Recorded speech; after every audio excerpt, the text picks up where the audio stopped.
2019 पासूनची आमची ही मुख्य मागणी आहे की हा पहिला ह्या पुराचा शास्त्रीय अभ्यास व्हावा आणि तुझा अहवाल तयार व्हावा आणि हा अभ्यास करत असताना जो पूर क्षेत्रामधल्या लोकांच्या बरोबर पण संवाद करून हा विषय मार्गी लावावा हे मूळ आणि याचा संदर्भ बघायचा.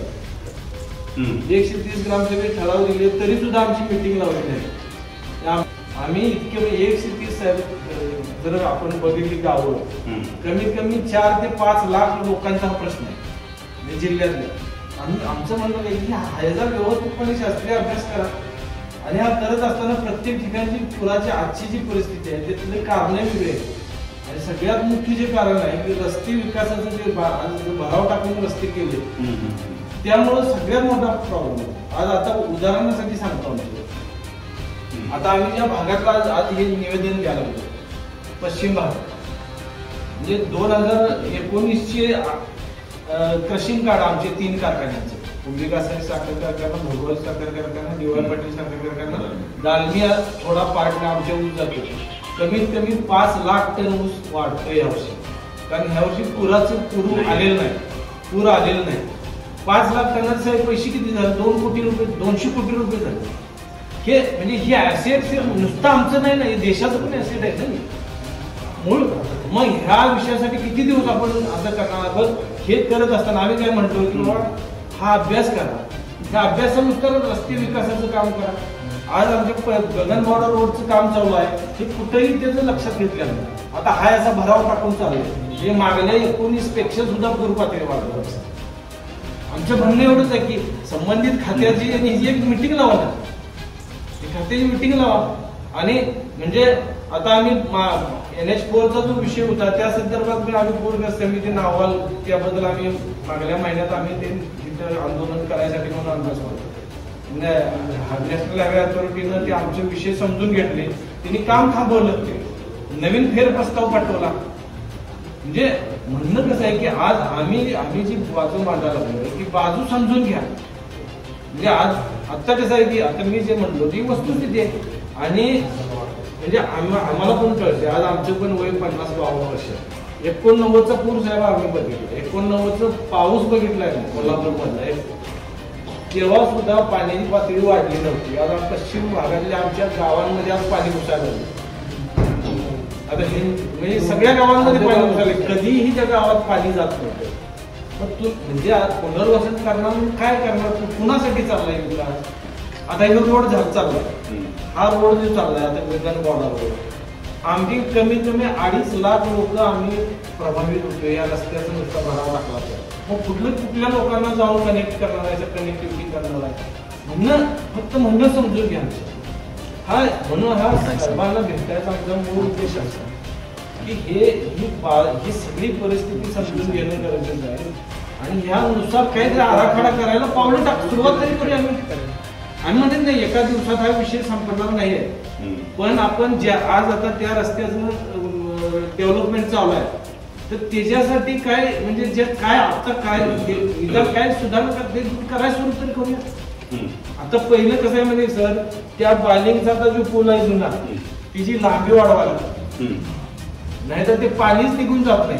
कारण हे बघा राधानगरी डॅम पासून म्हणजे राधानगरी तालुक्यातला 90% एरिया म्हणजे कॅचमेंट एरियामध्ये मी नंतर गगनबावडा सगळा आणि पन्हाळा म्हणजे जवळपास 75% पूर्ण म्हणजे 80% पन्हाळा एवढा सगळा कॅचमेंटचा मूळ पंचगंगेचं सगळं पाणी तिथे येते आणि ते एका नुसत्या त्या पुलानं एवढ्या पुलानं कसं पाणी जाणार? ते पूर्वी आमचे रस्ते खाली होते भराव टाकले नव्हते निघून जायचं पाणी. आता आम्ही नुसतं रस्त्याची उंची वाढवत चाललोय सगळं नुसतं पाणी थांबून गावं बुडायला लागल्यात. पण आणि पावसाळ्यात आमच्या इथली परिस्थिती पूर्व भागासारखी नाही आहे. पावसाळ्यात वरनं पाऊस पडत असतोय घरात माणसाने कुठं उभा राहायचं म्हणजे ही वस्तुस्थिती आहे. आणि म्हणणं फक्त कसं आहे की आज ह्याचा सगळा शास्त्रीय अभ्यास कुठेतरी करायची मागणी आम्ही गेली 4 वर्षी हीच मागतोय की ह्याचा कुठेतरी शास्त्रीय अभ्यास होते आणि योग्य दिशेने जाऊया.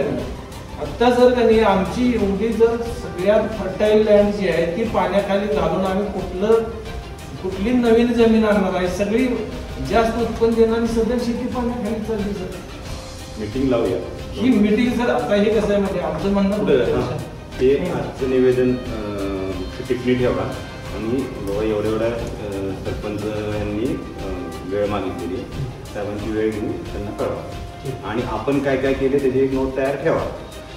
शास्त्रीय अभ्यास केला नाही असं त्यांचं म्हणणं आहे. झालाय की नाही? आपण जे सौम्य करण्याचे ह्याचे त्याचे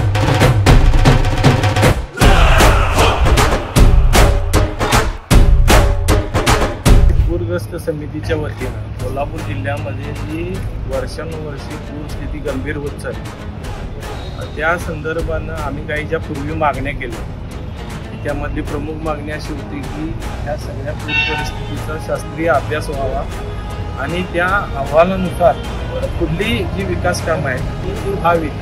परंतु मुळात आम्ही गेली 3-4 वर्षे ज्या मागण्या करतो त्याच्याकडे दुर्लक्ष करून आज सगळीकडेच रस्ते विकासाची कामं चालू आहेत. आम्ही सगळेजण जे जमलोय ते कोल्हापूर गगनबावडा हा जो रोड आहे त्याचं उंची वाढवणं, रुंदीकरण आणि विकासाचं जे काम चालू आहे हे काम करत असताना ज्या पूर क्षेत्रामधून हा रस्ता जातो तिथं कुठेही शास्त्रीय आधार न घेता याची उंची वाढवून भराव टाकण्याचं काम चालू आहे आणि ते त्वरित थांबवावं.